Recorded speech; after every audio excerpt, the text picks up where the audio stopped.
Now, listen carefully and answer questions 1 to 7. Registrar's office, this is Pam. Yes, hello.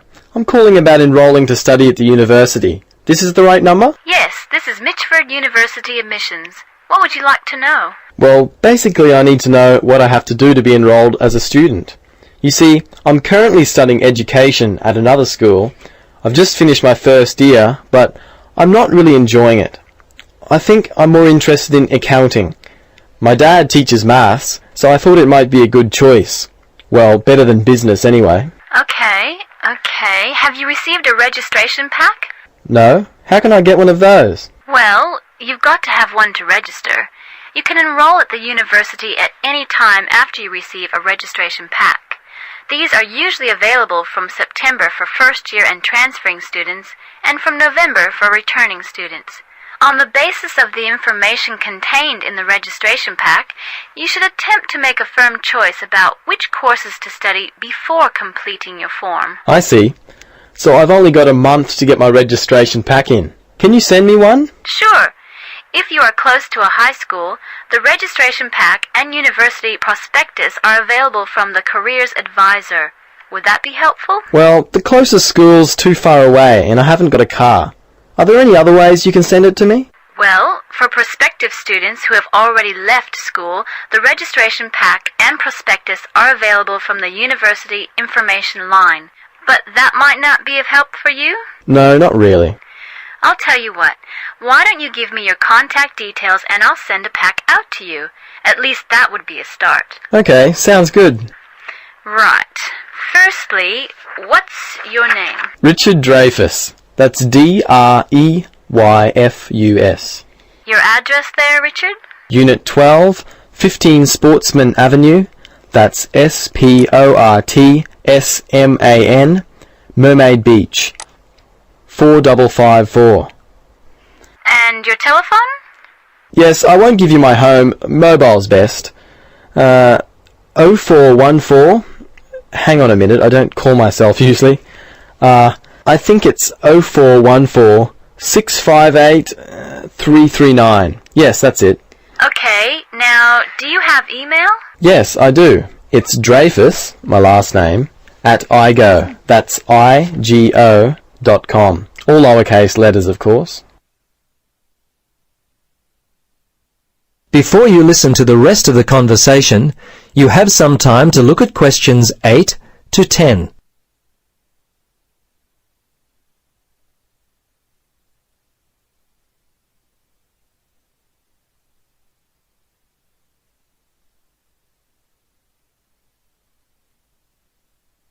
Now listen carefully and answer questions 8 to 10. Okay, that looks fine. Now, do you have any questions for me? Yes, I've got a friend who is interested in studying at the university. I'm not sure what would be the best way for him to register. Can you give me some suggestions? Sure, there are 3 ways to register. Option 1 is telephone registration. Before you telephone, fill out the registration form included in your pack. This will ensure you have all the information that you require. The number is in your registration packet. Don't forget to hold on to a copy of your registration form for future reference. Yep, okay. Option 2 is registration by post. All you have to do there is complete the relevant sections of the registration form and post the completed form together with all documentation required in the envelope provided. All right. The third way is to simply come in. Visit the Student Information Center in the Information Services building, and your friend will receive personal assistance on how to complete his forms. Thanks very much. You've been most helpful. You're welcome. Good luck with your future studies. That is the end of part 1. You now have half a minute to check your answers.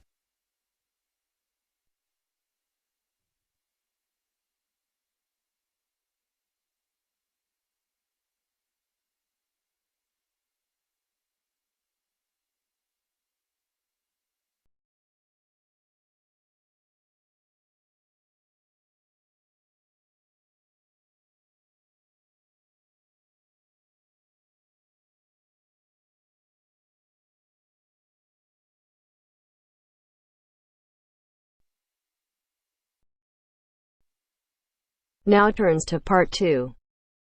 Part 2. You will hear a lecturer discussing the possibility of creating nuclear fusion. First, you have some time to look at questions 11 to 15.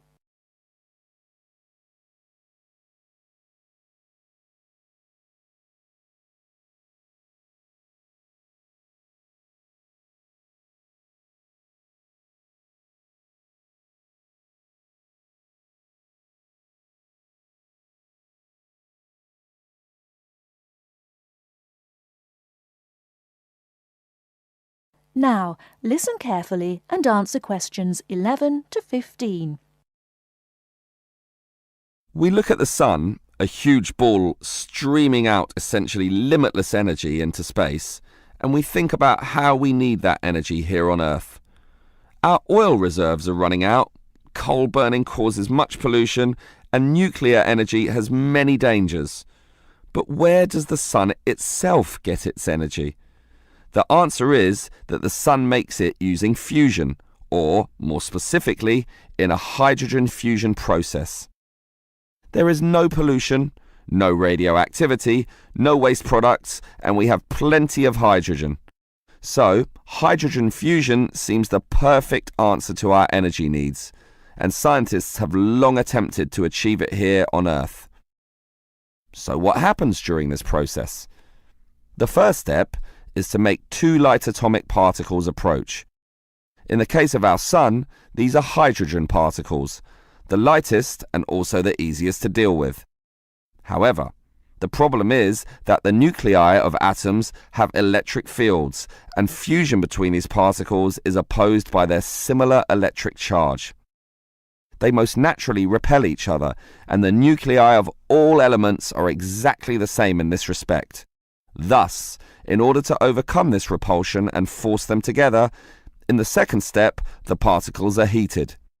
The trouble is, you need a lot of heat, incredible temperatures of the sort only seen on the surface of the sun.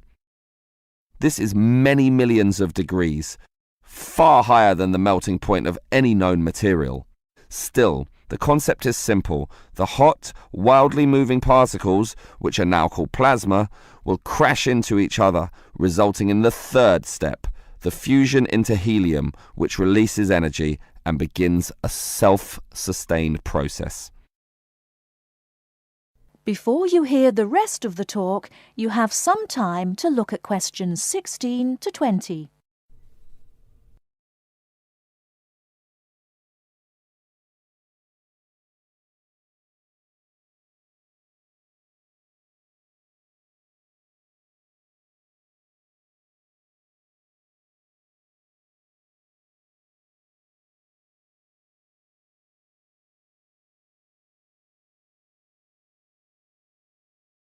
Now listen and answer questions 16 to 20.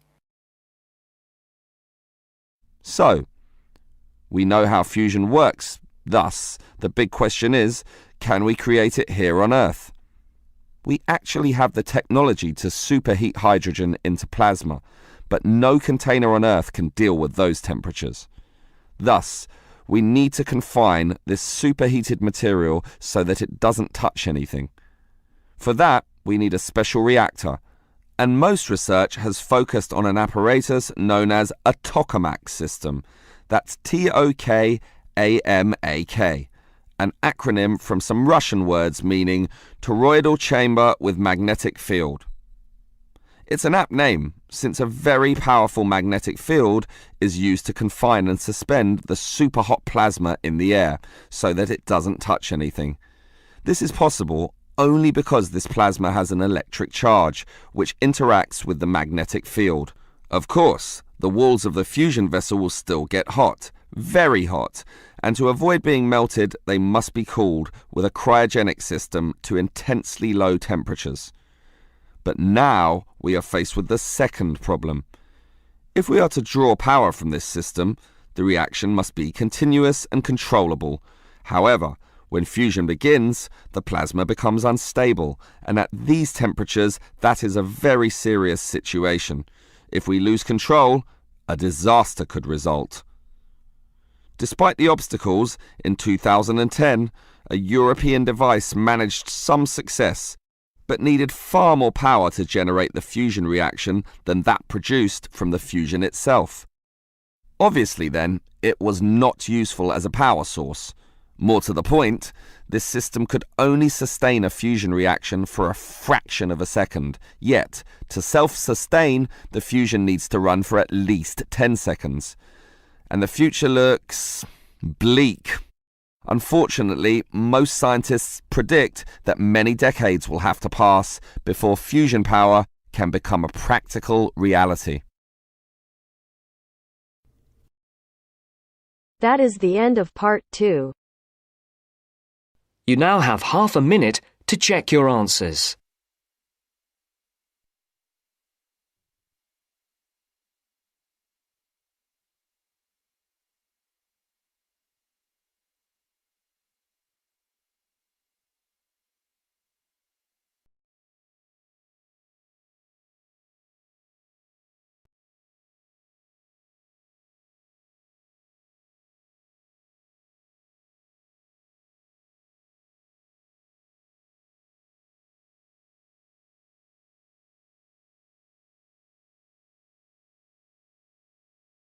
Now turns to part 3.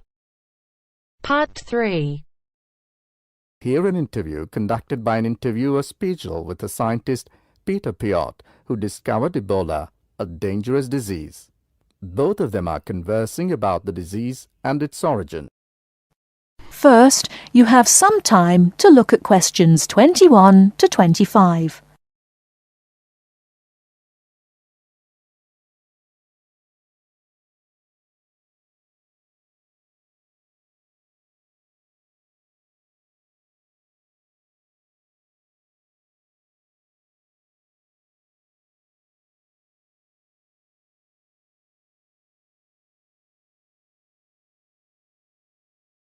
Now listen carefully and answer questions 21 to 25. Professor Piot, as a young scientist in Antwerp, you were part of the team that discovered the Ebola virus in 1976. Can you tell how did it happen? I still remember. Someday in September, a pilot from Sabina Airlines brought us a shiny blue thermos and a letter from a doctor in Kinshasa, in what was then Zara in the thermos. He wrote there was a blood sample from a Belgian nun who had recently fallen ill from a mysterious sickness in Yambuku, a remote village in the northern part of the country. He asked us to test the sample for yellow fever. These days, Ebola may only be researched in high-security laboratories. How did you protect yourself back then? We had no idea how dangerous the virus that we were dealing with was. And there were no high-security labs in Belgium back then. We just wore our white lab coats and protective gloves. When we opened the thermos, the ice inside had largely melted and one of the valves had broken. Blood and glass shards were floating in ice water. We fished the other, intact test tube out of the slop and began examining the blood for pathogens using the methods that were standard at the time. But the yellow fever virus apparently had nothing to do with the nun's illness. No, and the test for Lassa fever and typhoid fever were also negative. What then could be? Our hopes were dependent on being able to isolate the virus from the sample. To do so, we injected it into mice and other lab animals. At first, nothing happened for several days. We thought that perhaps the pathogen had been damaged from insufficient refrigeration in the thermos. But then, one animal after the next began to die. We began to realize that the sample contained something quite deadly. But you continued. Other samples from the nun who had just died arrived from Kinshasa. When we were just about able to begin examining the virus under the electron microscope, the World Health Organization entrusted us to send all of our samples to a high-security lab in England. But my boss at the time wanted to bring our work to a conclusion no matter what. He grabbed a vial containing virus material to examine it, but his hand was shaking and he dropped it on a colleague's foot. The vial shattered. My only thought was, oh shit! We immediately disinfected everything, and luckily our colleague was wearing thick leather shoes. Nothing happened to any of us. Before you hear the rest of the talk, you have some time to look at questions 26 to 30.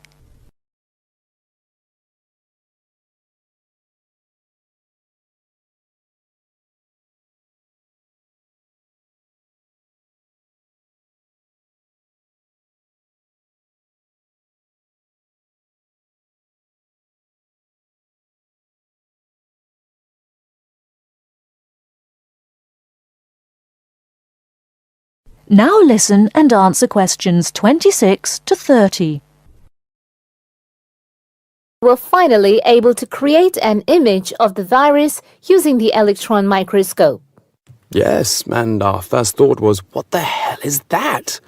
The virus that we'd spent so much time searching for was a very big, long, and worm-like. It had no similarities with yellow fever. Rather, it looked like the extremely dangerous Marburg virus, which, like Ebola, causes a hemorrhagic fever. In the 1960s, the virus killed several laboratory workers in Marburg, Germany. Were you afraid at that point? I knew almost nothing about the Marburg virus at the time. When I tell my students about it today, they think I must be from the Stone Age. But I actually had to go to the library and look it up in the Atlas of Virology. It was the American Center for Disease Control which determined a short time later that it wasn't the Marburg virus, but a related unknown virus. Hundreds of people had already succumbed to the virus in Yambuku and the area around it. You were also the one who gave the virus its name. Why Ebola? On that day, our team sat together till late into the night.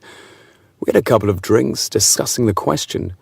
We definitely didn't want to name the new pathogen Yambuku virus, because that would have stigmatized the place forever. There was a map hanging on the wall, and our American team leader suggested looking at the nearest river and giving the virus its name. It was the Ebola River. So by around 3 or 4 in the morning, we had found a name. But the map was small and inaccurate. We only learned later that the nearest river was actually a different one. But Ebola is a nice name, isn't it?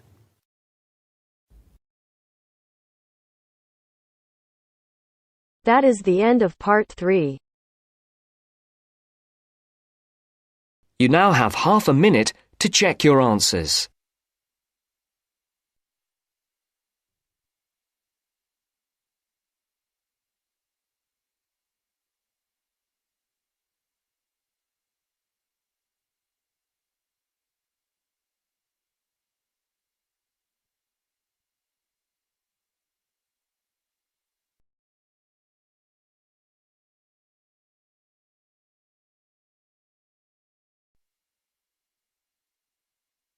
Now turns to part 4. Part 4. You will hear a lecture about sports. First, you have some time to look at questions 31 to 40.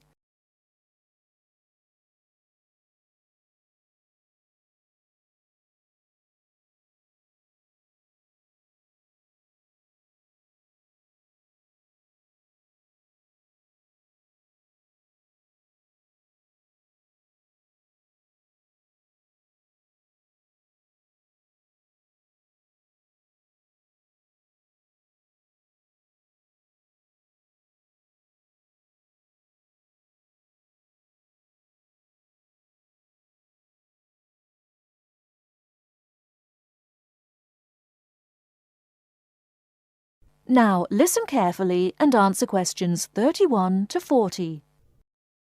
Not all people like to work, but everyone likes to play. As sports help people live happily, they help to keep people healthy and feeling good. When people are playing games, they move a lot. This is good for their health. Having fun with their friends makes them happy. So all over the world, men and women, boys and girls, enjoy sports. Since long ago, adults and children have called their friends together to spend hours, even days, playing games. Sports usually take a variety of forms. organised competitions which draw huge crowds to cheer their favourite team to victory, athletic games played for recreation anywhere sufficient space is found, and hunting and fishing. Most sports are seasonal, so that what is happening in sports depends on the time of the year. As sports change with the season, people often do not play the same games in winter as in summer. If you want to know what others' favourite sports are, first of all, you should find where they live. Generally speaking, people in hot areas are fond of swimming, while people in cold places love skiing or skating. In this case, surfing is believed to be an important sport in Hawaii. The Pacific Ocean sends huge waves up on the beaches, waves that are just right for surfing. Some sports, including wrestling, boxing, horse racing, etc., are called spectator sports, as the number of spectators greatly exceeds the number of players in the game. Other sports are called participant sports, drawing a crowd of onlookers only on special occasions, such as tournaments. Some sports are commercial and professional, with players who are paid for their participation and with audiences who pay admission to watch.